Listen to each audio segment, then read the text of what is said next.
Okay, welcome everyone to the University of Texas Energy Symposium for October 5th, 2021. Today we're going to have a discussion about the recommendations and solutions following the 2021 February Texas electricity blackouts. And we have five of my colleagues here at the University of Texas, including myself, to discuss this. But before I introduce them, I will point out our next two speakers.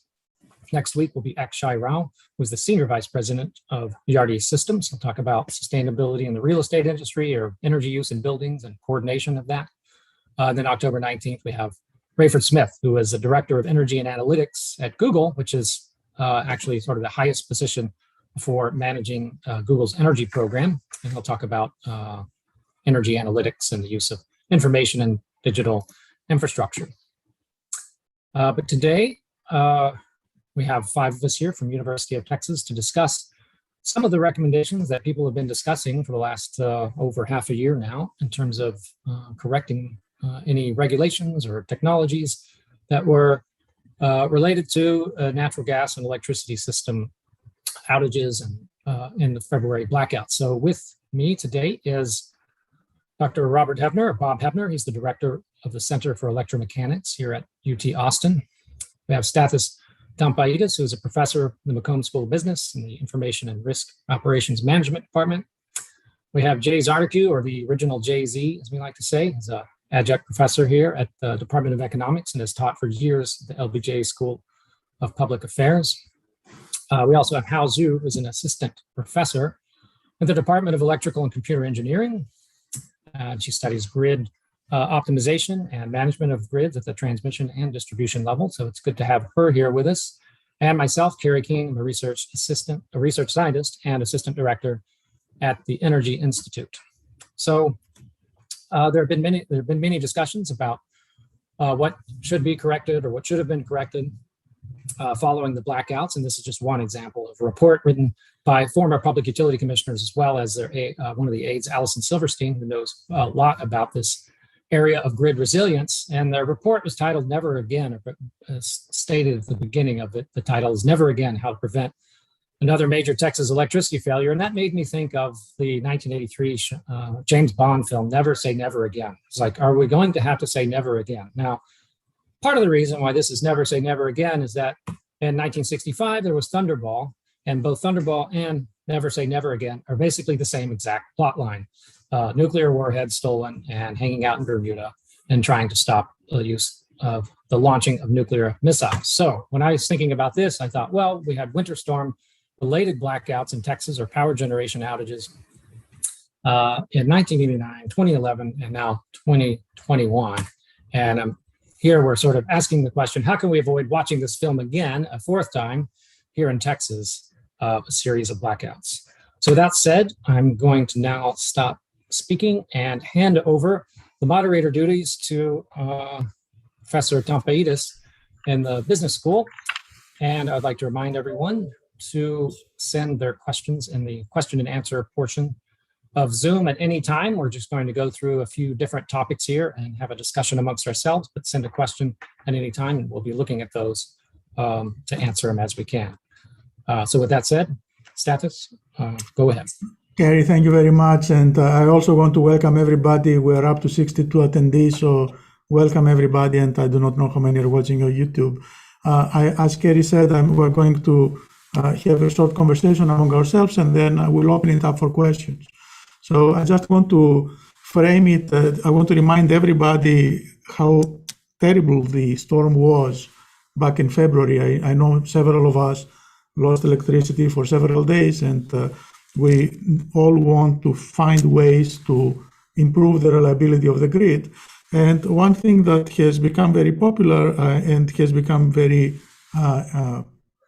often mentioned has been the question of weatherization. And I know that Bob Hebner has some ideas about that, and his ideas broader than weatherization and about technology. So why don't I turn it over to Bob and ask him, how do you think we can make the grid more resilient by using technology? Bob, you're muted. Well, yes, no, I'm not anymore. Yeah, I'll be happy to address that. Thank you. And want to ask everyone to think a little bit about weatherization of the power system. I mean, you can take the computer in front of you and ask yourself, is that going to operate at 10 degrees Fahrenheit? To find out if it will or not, you can stick it in a refrigerator that goes down to 10 or freezer goes to 10 degrees Fahrenheit and see if it turns on or not. But you can't do that with a power plant that's 6 stories high and fits over acres and is connected to grids and water lines and natural gas lines. That is impossible. So it's a continuous improvement process that the electric utility industry has developed over the years, and we have then successfully operate power grids in places like Fairbanks, Alaska, where the record low temperature is 66 degrees below zero, and the grid works fine. So weatherization is not a technical problem. Weatherization is a economic problem. It costs money, and then you have to decide how much money you want to charge everybody to make sure you never have a blackout. Therefore, the Public Utility Commission makes this decision as to sort of what level we want to have. And after with this last failure, the state legislature says we're going to go further. And I really enjoyed the conversation, the arguments over who should pay for this. Should it be the rate? Should it be the utilities, or should it be the taxpayers or the state? That's the way they always put it, is the utilities of the state. And realistically, you're talking about, is it the ratepayers or the taxpayers, who actually are the same people? So the argument isn't over who pays. We pay. The argument is over who collects. So that's what the argument was about. But this is not a technology problem, but technology may be able to be a solution. There's a couple of things to think about. One of them is, I'm sure that all of you by now have seen the Ford F-150 commercials, their new electric pickup truck. You can split in your driveway, connect to your house, and run your house for 3 to 10 days for an outage. So the next time there's an outage, you won't have a problem. And then the question becomes, what happens when we have millions of electric vehicles parked in driveways all over the country? How does that interact with the grid, and how do we make that work? The second thing is, I talk to engineers, we think a lot about how you can keep somebody who is find plugging in their cell phone to be a technical challenge and has a bunch of friends over for beers, and suddenly the power goes out, and you expect them to be able to plug their pickup truck into their house safely and make everything work. So we have to have an engineering solution that fits everybody, and not just the people who have been educated in how to make this work. But realistically, we're going to have a much better option, because the electrification transportation gives us that option. The second option that we have that's coming along is given to us a lot by the electronic metering at your home, because it can turn things on and off. But right now, they tried to, when we have a problem, ERCOT told the utilities that they had to cut back by a given percent. But the only way utilities know how to cut back is the same way they did in 1920. You turn something off or turn it on. That's it. But what you can do, we have the Internet of Things. We have controllers. We have communications. We can now tell every house that you have to cut back by 20%, or if you don't, we'll turn you off. And so that we don't have to have these rolling blackouts. We can have brownouts, and you can decide that you want your refrigerator and your heater to work, but you don't need your TV and you don't need your clothes dryer. Those are choices you can make.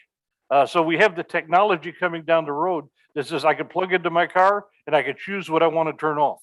And I think those are going to change fundamentally the impact of any sort of a utility outage. Bob, thank you. I know that I, for one, I'm looking forward to the F-150. It's very difficult to reserve one right now, but definitely something that a lot of us are thinking about.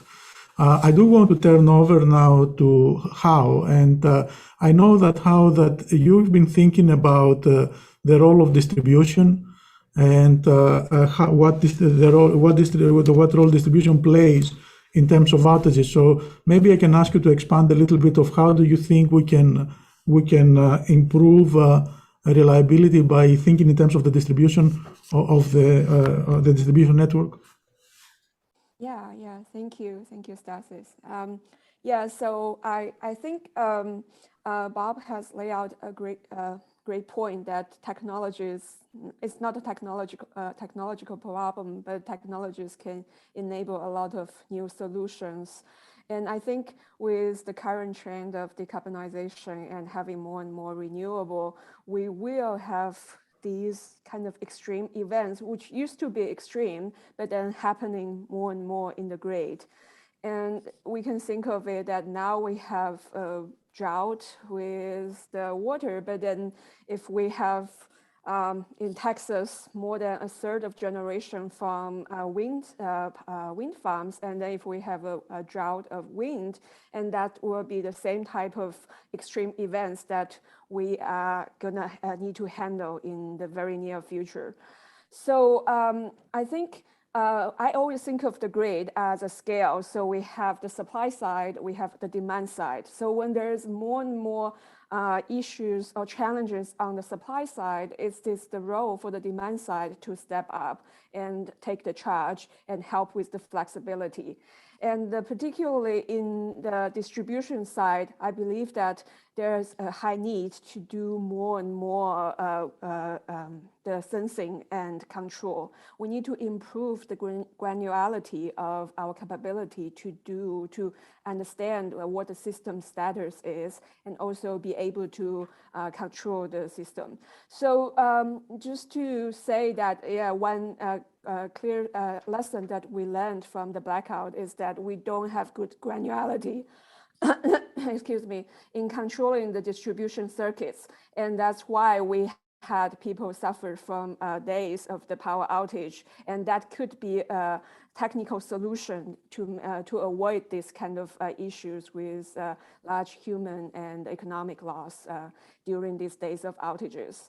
But I think every time that we try to roll out these solutions, there is a good question that it needs to be at a good scale. So there are tons of these kind of controllable devices in the system. How do we make sure that we can reliably and then scalably manage all of them, know what they are doing, and know that if we want a certain smart devices, smart appliances to shut off, whether they are off or not. So that kind of scalability is traditionally not handled by the current grid, because we always think of that once the system comes to the substation, it's just one-way road. So we don't need to worry about anything down from there.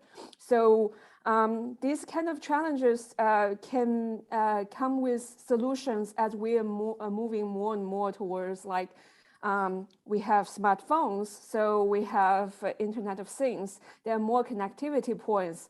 And then there are solutions people from this space are trying to create so that scalability and safety and also automatic customer engagement could become a reality. So I think there are a lot of opportunities for the distribution side to step up and become the game changer here. Oh, thank you. I was struck listening to you and first listening to Bob and then listening to you about how you both are thinking in terms of granular interruptions from Bob's point of view on the point of the consumer and from your point of view more on the distribution network side. I'm curious how far you think that may be. And for both of you.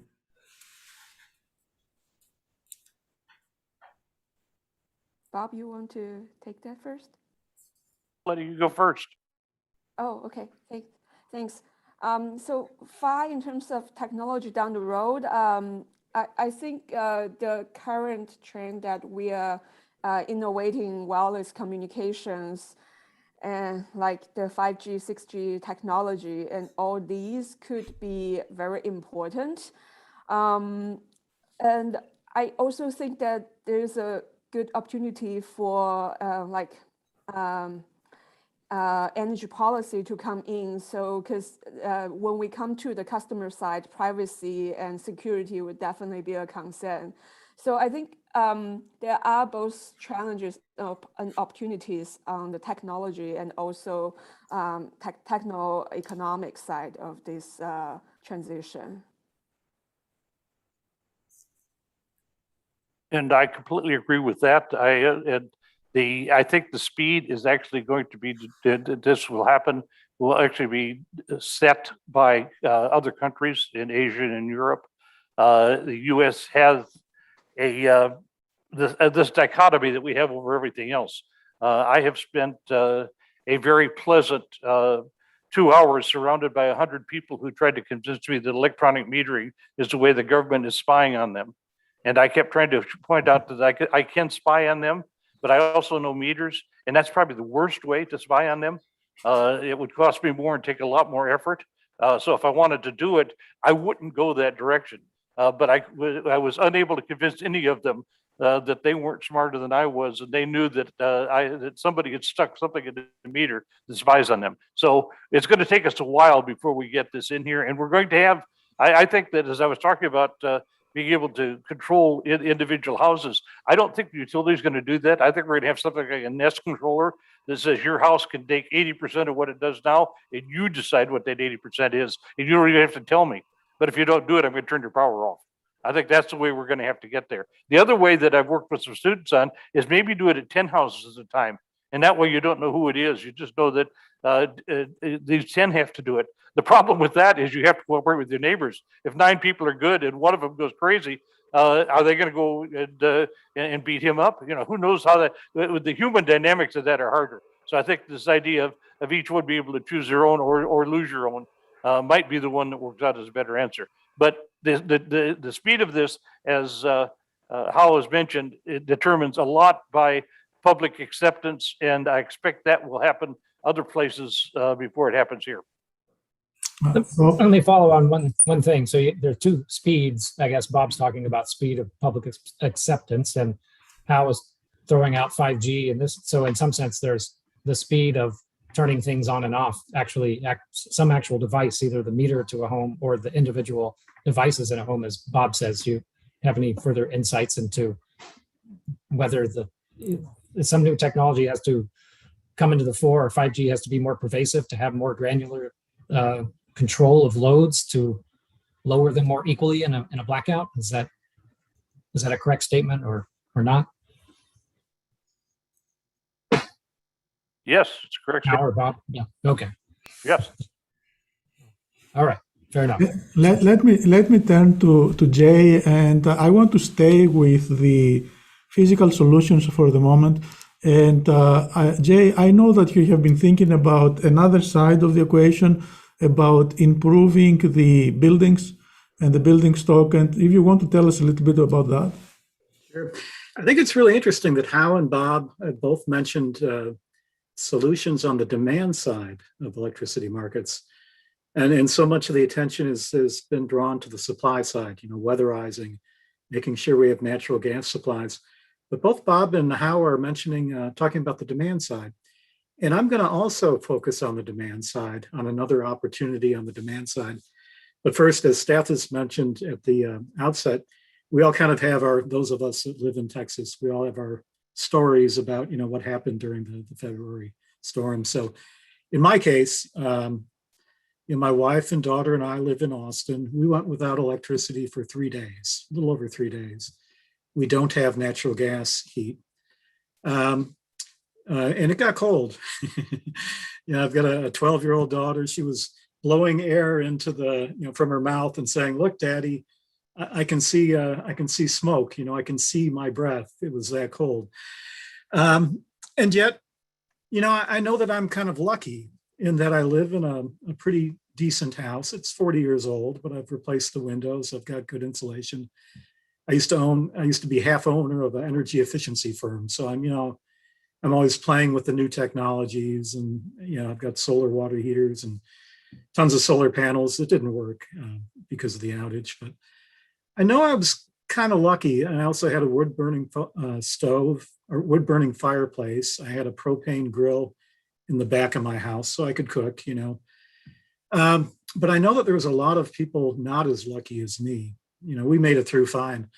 Frankly, the one thing that really saved us was having a Tesla Model X electric vehicle, because we had plenty of battery and we could go in and charge our cell phones, and we could heat the electric vehicle, and there was no air emissions, so there was no problem in, you know, keeping it warm in the garage, etc. And my daughter would play video games for hours on the Tesla screen, and we did just fine, but people actually died. It was not, a lot of people were not as fortunate as us. So one thing that would really help is better building codes, better building standards in Texas, just better structures. For two reasons. So I'm going to kind of make the case for energy efficiency here. One is you need that emergency backstop. You're much more likely to survive in a house, like mine and like many others, than in a house that has, cracked windows and doesn't have good insulation and doesn't have weather stripping and et cetera, et cetera. So it's kind of your last line of defense, having a pretty good house to live in, regardless of whether it's a winter storm or, extreme summer heat or whatever it is. It's good to be in a good, good building. And the other reason is now we're trying to think about, well, in the future, are we going to have enough generating capacity? What kind of resources do we need? In Texas, fortunately, we do consider, demand side resources, but they even deserve, I think, maybe a little more focus than what we give them. That is, if you promote energy efficiency, if you promote demand response, often that's a cheaper alternative than building more natural gas power plants, more wind farms, more solar farms, et cetera. So for those two reasons, I really think energy efficiency needs to be part of the plan. That is, it gives us kind of a safe backstop if we have a better building stock that we could better survive in. And investments in energy efficiency can really pay off as a good alternative to supply side investments in new power plants. And I'll leave it at that. Jay, thank you very much. I mean, we've talked about a lot on the physical side in terms of possible ways to improve the grid, and it seems to be more on the either on the demand side for most of the questions. I do want to turn over to Carrie, and I know that what I would like to ask you, Carrie, is the role that markets play. Because clearly beyond the what happened on the physical side, there was a big question about what happened economically during the time of the winter storm. And I know you have some thoughts about that. So why don't you tell us what do you think happened and what do you think we should be changing when it comes to the way that the electricity market works?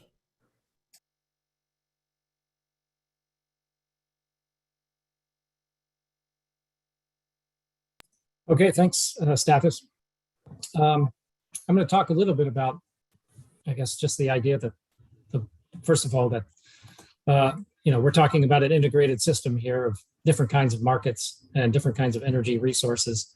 The blackouts were electricity that we obviously experienced, but there was also shortages in delivery of natural gas. And, we go back to the hearings the week or two after the blackouts, and Representative Hunter said, I want the public to know who screwed up. And he says, not systems, I want names and details. Well, I'm a systems engineer, so I think I like to think about systems. So I was kind of thinking, I think that's important.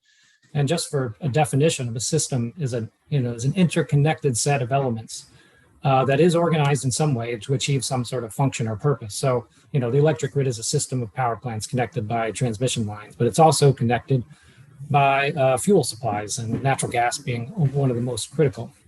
So it is kind of a conundrum of how we organize a system that gets more complicated and harder to understand. And I think that's part of the challenge we're approaching. And one way to understand this challenge, this was mentioned in the report I alluded to earlier in the introduction, was to reform or improve, price gouging laws. And, months ago, several of us at UT were kind of sharing questions and thoughts on emails and looking into this. And so I started looking into this and saying, okay, well, how is price gouging defined in Texas? And it's part of the Business and Commerce Code, the subchapter E. And important here in a couple of slides is the definition of consumer. So the price gouging is largely, the laws are there to protect consumers. And a consumer has a definition, and a consumer is someone or an entity or business that does not own $25 million or more in assets. So I'm a consumer, but a local distribution company of natural gas that owns pipelines per se is not, in some sense, not a consumer in that way. And the price gouging laws are defined for when they are applicable. And one of the reasons they're applicable or time periods is when there is an emergency. So you're not allowed to take advantage of a disaster declared by the governor or the president of the United States, something like that. And this includes selling fuel, food, medicine at exorbitant or excessive prices. And so people are arguing, I suppose CPS Energy is in lawsuits related to this, what is exorbitant and who's selling it, and it doesn't matter.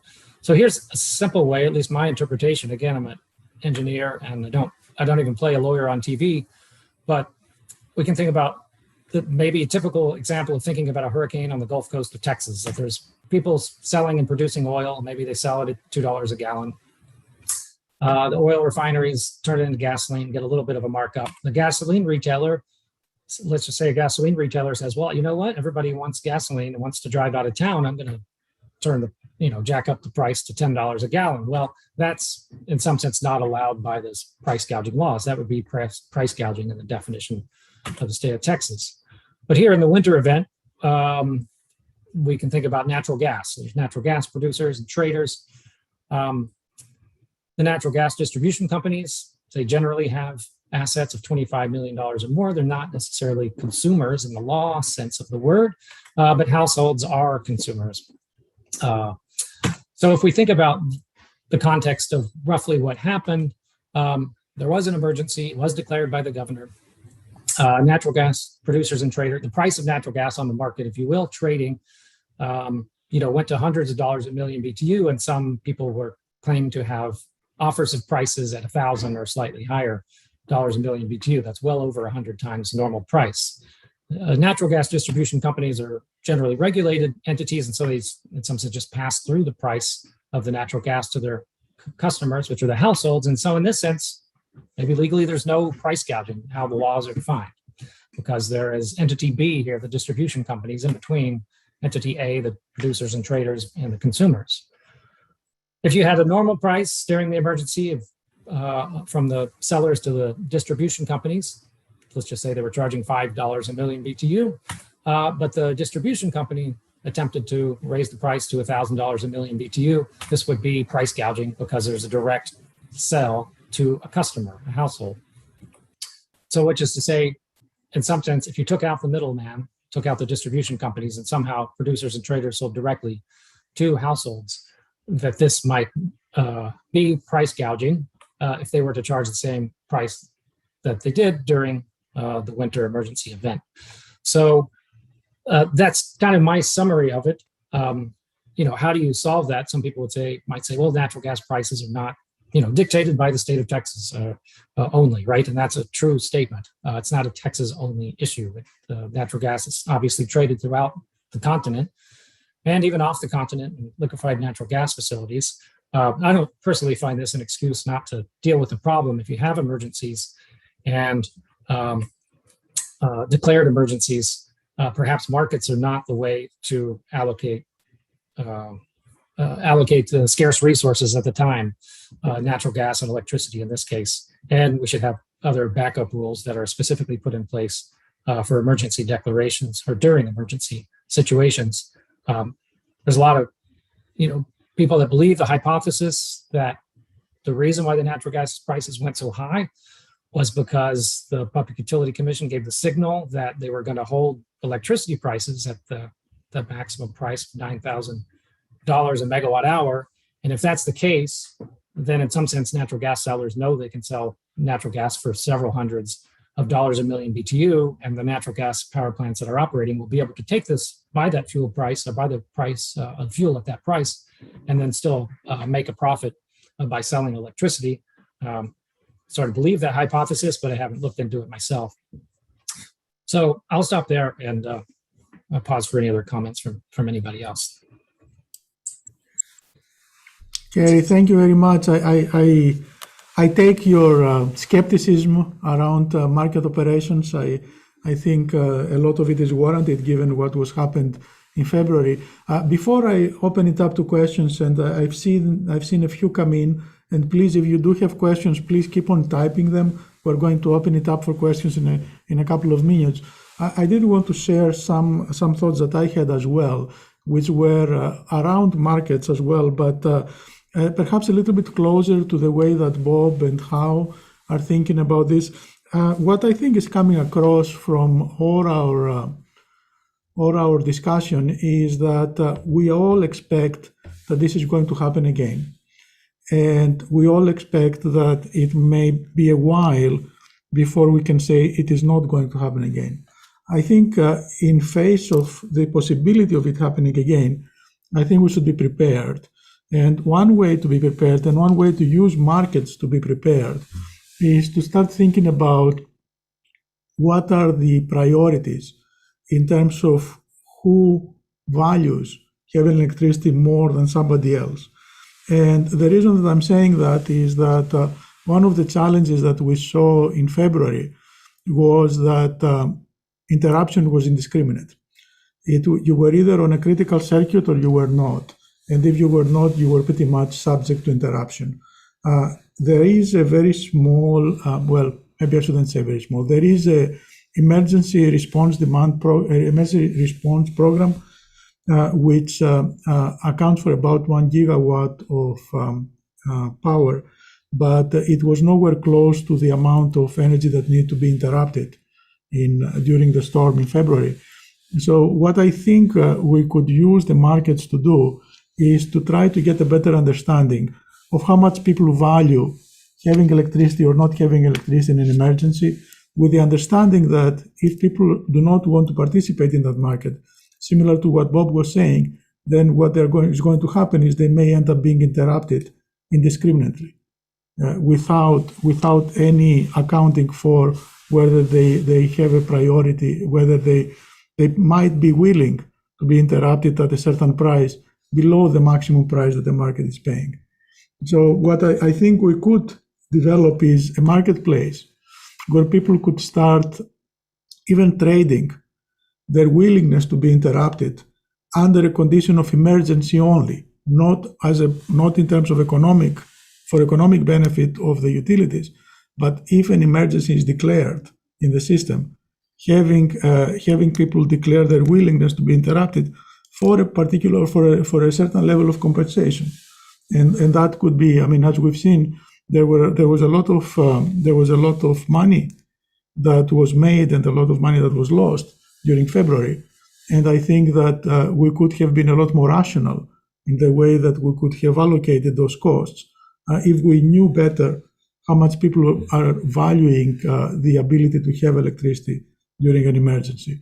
So that's one thought I've been having, but I do want to stop talking, and I do want to switch to some of your questions. And I recognize that one of the things that we have all focused on has been on the demand side. And there is a question that has come in by John Wilson, and he's asking us about the supply side. And he's asking the following. He says, what is the overall load trend? Is the load trend going up, down, or is level? And taking into account the impact of new efficiencies, for example, LED lighting or new HVAC systems, and given the growing population in the state, what would we need to do in order to expand the grid to meet the potentially expanding demand, if there is an expanding demand? So I do not know, is there somebody that wants to take that? I'll lead off on that. So Texas is one of the few states in the United States that has growing demand for electricity, believe it or not. It's pretty much stable everywhere else, but here in Texas, we have, on average, over the last decade or two, we get about 2% load growth. And why is that? Well, population growth. This is still a booming state, really. A lot of in-migration into the state, and our industries are pretty strong. So what are we doing about that?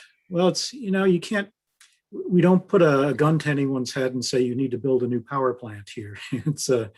And we don't have a, quote, capacity market. We don't reward someone for just putting, iron in the ground or something like that. We have to make sure that our market opportunities are attractive in order to get investment into the state. And Yeah, to date we've been fairly successful. Every year or so, we get a little bit below our target reserve margin, as they call it. Some years we're a little bit above our target reserve margin, but we've been able to attract new investment into the state. And lately it's mainly been solar projects, wind projects, and natural gas projects. Now, some would argue, well, it's kind of a concern. We want more dispatchable generation and less renewables that are intermittent and kind of difficult to control, and we can't maybe count on as much. Others say, well, we need to, improve our emissions profile from our generation mix in Texas. So, I mean, we can debate that forever, and those debates are happening right now at the Public Utility Commission. But I think that's kind of it. This is a growing state, which is a little bit unusual. And as electric vehicles take off, I think it'll, grow more, and other states will start seeing growth in electricity too. The trend towards electrification. So the world is going to be changing, but lately Texas has been a really big growth state. I'll stop there. Let me respond in a somewhat different way, but not to disagree. Yes, Texas is growing in electricity demand, but I'm also on a IEEE committee who has been studying for the last couple of years the fact that electricity is becoming incredibly more important in our economy. Electrification is growing significantly. The amount of electricity used per dollar of GDP is dropping, and the amount of energy used both are dropping precipitously. Across the United States, we have more meters going in because population is going up, but we have less revenue per meter. And utilities are having great difficulty. If you talk to utility VPs, and they say, for the last decade, you've been promising me transportation electrification.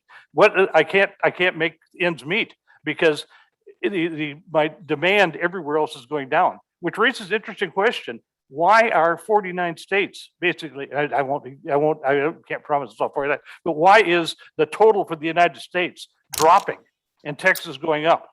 I think that's an interesting question that Texas ought to be looking at, and it may go back to some of Jay's questions about what we consider for building codes, and a lot of things that we do that we don't do that other states do, that would allow have gotten them into this mess, that they're much more efficient, they're much more productive, and electricity is getting much more important, but they're using a lot less of it. Yeah. Sorry, just some quick comments to add on Jay and Bob's point. So I think in the generation side growth, within renewable, offshore wind could become a real big thing in Texas as well. It's already attracting a lot of attention in New England, Northeast coast areas. But I think Texas or the Gulf Coast could also have a lot of that potential to develop as well. But also on the load growth side, I think from a grid operation point of view, this kind of gradual long-term load growth is not of concern. It's, as a matter of fact, more for the benefit of utilities operators to make more money. But it's more on the disproportional, like geographic locations where they grow. Because the location where we use electricity or produce electricity matters a lot. And second, it's also in terms of its variation across a short time scale. So if the load stays at 80 gigawatts for Texas or 100 gigawatts for Texas, it's not a very bad thing. But if the load can change between 40 and 80 with gigawatts within a day in Texas, it might be, that's where the challenge come in. Or it can drop 10 gigawatts within an hour. So that's like a net mile. So I just want to put it there that, yeah, I mean, in general, like the slower trend of load variation might not be as much of a concern in terms as compared to like a shorter dynamics and also flexibility of the load itself. Right, I'll just point out something I show in my classes, sort of the electricity, say how many kilowatt hours are consumed every year in the United States, essentially a straight line increasing from at an approximately linear rate from the World War II until around 2007. And after that, it's sort of a flat line horizontal in the sense that electricity consumption or generation in the United States has been roughly flat. I think a lot of that can be attributed to lighting or some changes in lighting, but I don't think everything can be attributed to more efficient lighting. And some of it is attributed to essentially the effects of the financial crisis that are maybe still kind of hanging with us, particularly for lower incomes, things like that. So industry and server farms are humming along, and those are increasing. And because the total consumption is not increasing, it sort of makes you think, well, there's some sort of demand that's got to be going down, and consumers are part of that. I'm curious as we are having this conversation, I keep on thinking about the fact that ERCOT is separated from the rest of the country. And I keep on thinking what Bob said about how demand is growing in Texas, but not in the rest of the country, and whether that's actually going to get to a point where the pressure to connect to the rest of the country is going to become stronger. The history on the pressure to connect ERCOT with the rest of the systems across the country has mostly been by generators who wanted to export energy from Texas to other states. And I imagine that that will still be the case because there is so much energy in Texas that there is going to be a pressure to try to sell that energy elsewhere. But I am curious whether there's going to be pressures the other way as well. If demand elsewhere starts dropping and demand in Texas starts going up, whether that would drive perhaps a new effort to connect ERCOT to the rest of the United States. I don't know if somebody wants to take that.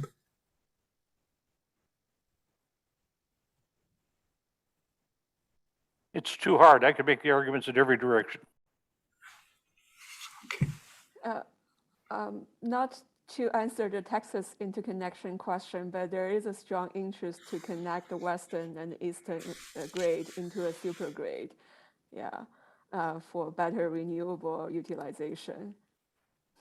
Yeah, I agree with that. I'll throw in my 2 cents worth, but I'll agree with Bob. That's a really big question. There's legal consequences if you interconnect with alternating current ties. So we probably want to really be cautious of that. If you maybe increase the DC interconnections with other markets, I think that it could have some value for economically moving renewables out of Texas or into Texas or generation either way, and making the Texas grid a little bit more reliable. I could see looking at increasing direct current ties and trying to do it that way. All I would add is that I'd suppose the sort of medium-term pressures on the scale of a few years out, appear to be on, keeping as much generation in Texas as possible, just given the sort of tighter reserve margins and increasing need to deal with more wind and solar and pursue these demand response solutions and batteries perhaps as well. So there's already a challenge in installing thermal generation and making a profit. So I think I think there'll be probably political and incentive to try to keep generation inside Texas. Yeah, I would say that I would say that I would have to agree that it's not something. It doesn't seem to be something that will necessarily improve reliability in a crisis. If we look back in February, there was no electricity to bring into Texas close by. So it's not something which it's not something that would have helped us. I mean, this may be an issue that would come up in times of plenty, not in times of scarcity. And so it's not necessarily something that will help us in a crisis. Right. Let me add one more thing before you get, because it's as long as we're talking about this, there was an interesting study at the University of Texas at Austin in the last month that showed that in many cases, like for the Crest lines in Texas, transporting the same amount of energy in a hydrogen pipeline is about 1/4 the cost. And so we may be looking at a situation in which you could export the electricity in a pipeline. And Texas loves to export things in pipelines. So we may get around this whole issue by exporting exactly the same energy in a cheaper way that we're happy to regulate in that direction. All right. Now you're talking about systems, Bob. You better watch it. Let me move to another series of questions, actually, by Yasha Jinkia, and he's going back to some of the comments that were made at the beginning of our conversation, I think by both Bob and Hao, in terms of the technologies that are currently available for households. And if we're going to start thinking about interrupting perhaps a part of our load, how is a consumer supposed to know how much consumption is their fridge and how much consumption is their TV and how much consumption is their lights? Are we going to be able to see some technology that will help the consumers to know what it is that they need to turn off in order to reduce their consumption? Or is that something that's going to be left to devices like a Nest that is going to essentially take over the entire house, and that's going to take care of reducing the consumption on behalf of the consumer? Well, let me give a quick answer, but let's start with history. Let's start with World War II. And many places in Europe that had a shortage of electricity. If you wanted to get electricity for heating something, you dropped money into the meter so that you could get the extra electricity at the time. So you knew very well what you were getting. Fast forward to today, and let's look at the Texas market. You can actually sign up to pay in advance for your electricity. You can stick your credit card in and buy X amount of electricity. And I know people who are doing this. And then when you run out of electricity, you put your card in and buy more. So we actually have that capability almost in place. I think that what we found in having people trying to actively manage their own loads is that it isn't cost effective to do that. So you're going to want something that automatically does it for you. But we have the way of doing it ourselves. And now we have to figure out if we're smart enough to figure out some sort of a meter, a house monitoring system that we could use. It's simple to use that could do this for us in a way that we're happy and saves us money. Yeah, I would add quickly, I've got in my house right behind me, I've got an e-gauge system, and I can get on my laptop and see what every circuit in my house is doing. Now, in reality, how often do I do that? Maybe once every 2 years. I don't want to be bothered with it. Even me, even someone that's in the energy industry, I don't want to be bothered with it. I'd rather have Google do it for me or someone do it for me. Yeah. Yeah, I think these are great points. So the scalability is definitely the issue here, because the grid operators are definitely not going to look into individual houses. Even utilities are not going to do that. Like the viable solution, there are like mechanisms for middlemen, like load aggregators that can be like supermarket owners, or like smart buildings, or like a community, residential community, or like commercial communities that, but then it has to be at a certain scale to make impact. So actually I would want to connect back to Stasis, your earlier point on this emergency program. I think one way that the trading mechanism would work also has certain like kind of scalability, or like kind of this requirement. Like, what do you see? Could there be some more opportunities, or are there some barriers in that as well?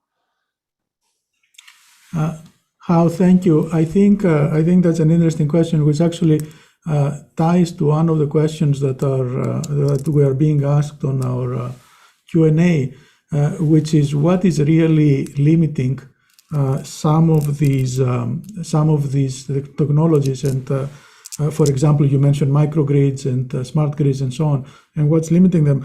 I do think that establishing a market is going to make it a lot easier and to scale these programs, because once you start having a market for even the possibility of people using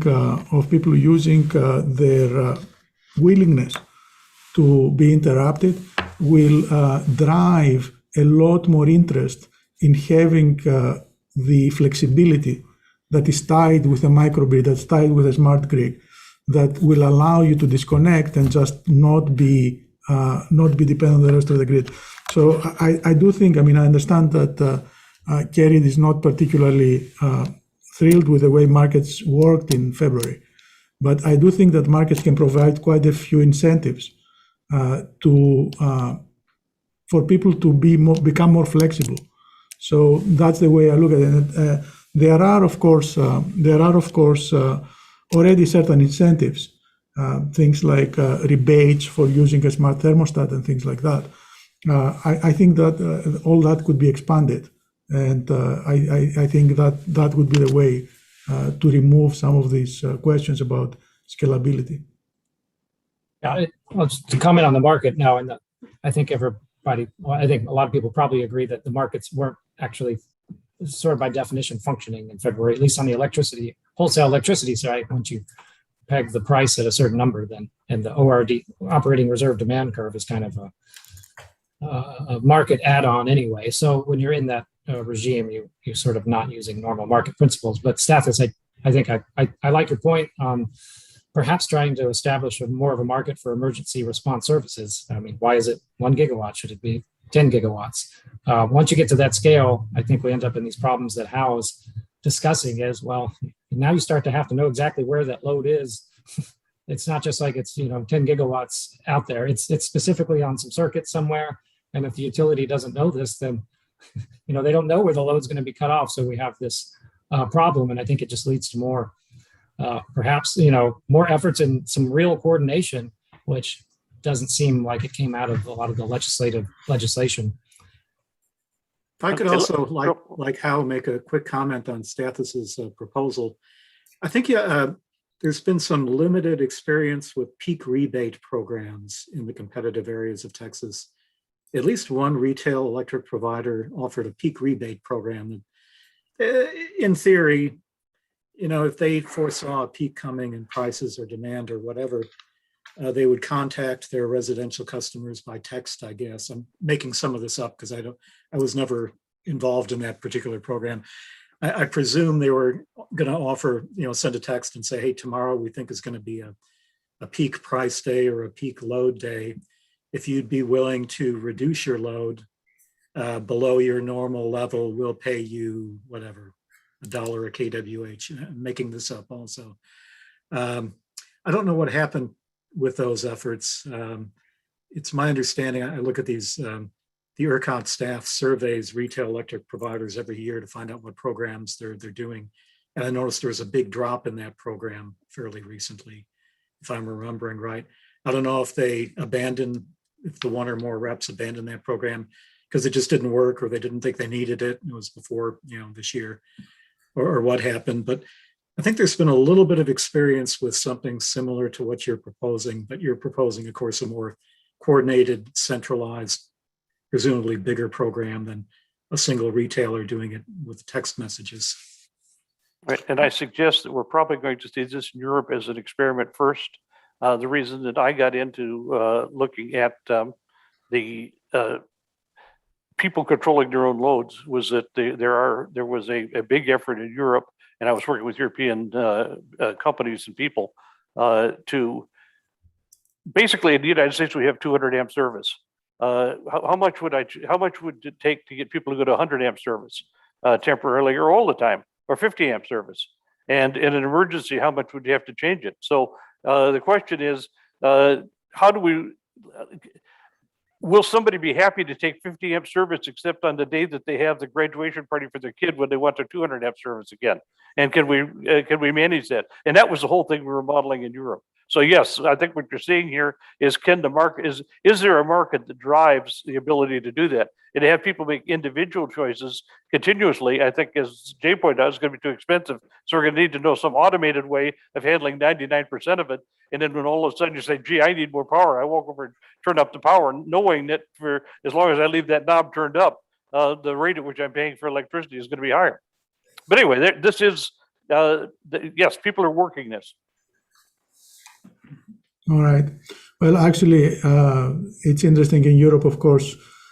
In the UK, it's not so uncommon to actually put coins in your heater for it to work, and that's really decentralized load control. But yeah, I'm not sure how effective that actually is. We're coming up on time, so we've gotten several last-minute questions, but I do want to just see if you all have any closing thoughts. We had questions about the current state of the review of the wholesale market by the PUC. We have questions about renewables and the mix between renewables versus fossil fuels. And we also have questions about how to incentivize some of the programs we're talking about in areas where we have investor-owned utilities rather than municipal-owned utilities. And so I'm just going to leave it at that. If you have any other closing thoughts, maybe we'll just go one more round and then close. I'm happy to go first and comment on a couple of those things. I think the legislature and the Public Utility Commission wanted to really fix the problems quickly, but I think now that they're starting to realize it's going to take some time. So what's the status of redesign of the wholesale market? Well, the Public Utility Commission says they're going to kind of figure out the blueprint by the end of this year, and then next year's implementation. I think it's, as it always has been, things need to evolve, and every few years you need to look at the market structure and what's working and what isn't working and make some tweaks. The reform of the reforms, as they call it. So I think, there's a lot of activity now, a lot of really good comments being filed at various projects at the Public Utility Commission. I'm trying to read them all and keep up with what's going on.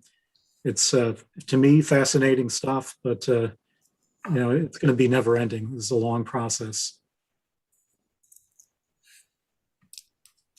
I guess my thoughts here is one of the earlier questions is, winterization of the energy system, economic or political problem, kind of when Bob was speaking. And I guess the answer is both a bit in terms of political solutions to commit to mandates or regulation if needed, rather than forming markets. And I think markets can be formed to help some of these issues. But in terms of the February event, I mean, it's essentially the closest that ERCOT or the Texas grid in its history has come to going to a complete blackout. And if you're in an emergency and individuals are suffering, and yes, several hundred people died, and you're that close to it, to me, we should work and think this systematically through the issues and try to solve it. But the one thing I think we shouldn't have is such a substantial financial set of flows that occur during an emergency. Effectively, nobody planned for the emergency, the weather event, to the extreme weather that we had, and charging high prices for gas or electricity, on the days or in the hours of an emergency isn't going to bring back online what's already broken. So there's no point in using prices to try to incentivize new behavior. It's too late. So as in our report from July, one of my main takeaways was, this event was, the financial implications were in the billions of dollars, but in 2011 and 1989, they're probably in the order of millions of dollars. So you got to think, are we moving in the right direction in terms of how the system is structured? And to me, that points out that, perhaps we're moving in the wrong direction, even for the same exact engineering and electrical flows and natural gas flows and all that. If the financial implications were lower, then I think I'd be a little bit less upset. Okay, and I'll go next. I want to go back to the beginning where we started out by saying never again. And the reason, in my mind, the reason I have shifted from generation to the load management is because when I think about never again, never again is impossible. With cyber attacks, with windstorms, with hailstorms, with sandstorms, with coastal fogs, with hurricanes, with heat, with cold. Keep the list going. These things are going to fail. The light bulb went off over my head at a meeting I had on cybersecurity in Washington was the fact we can't. The only protection we have is to make it so when the grid fails in a number of spots, it's not catastrophic. And the way you fix that is you look at the distribution end, and that's why I focused ever since then on the distribution end, because it's the only way I can see knowing that the grid is going to fail, knowing that malicious people are going to try to make it fail, knowing that people are going to make mistakes, knowing that the weather is going to do unanticipated things, it is going to fail. And what we need to do is not stop the grid from failing because we can't do it, we can't afford to do it. But what we need to do is stop having the effect of failure being catastrophic. So I think my final thoughts, yeah, kudos to you, Bob. Yeah, my final thoughts are that, yeah, we want to move forward.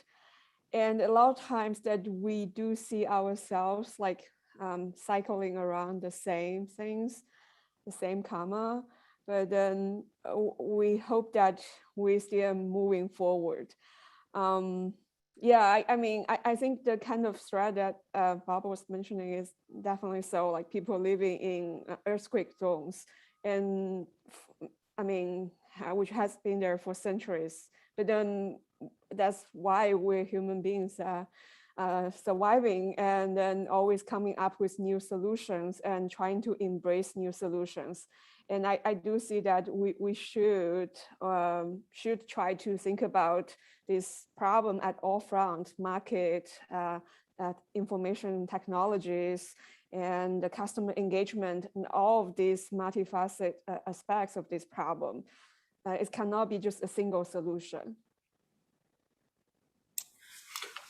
I would just say in my closing thought that I'm hoping that as we see increased stable demand, as we see more electric cars coming online and creating a stable, continuous demand, we're going to see a bit more generation come in.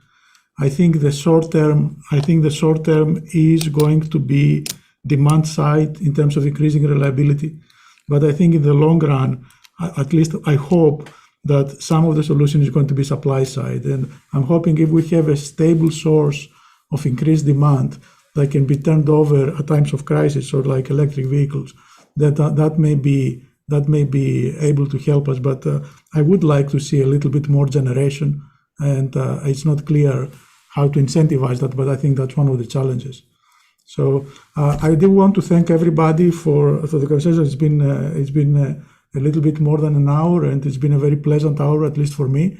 I want to give it back to Kerry if you want to say anything in closing. Oh, no, nothing in closing. Thank you to Jay, Bob, Hal, and of course to you, Stathis, and thanks to all of you who attended and asked questions. Feel free to send us emails and follow up. You can send emails to the Energy Institute info@energy.utexas.edu email address if you want to follow up with anyone. So thank you, everyone.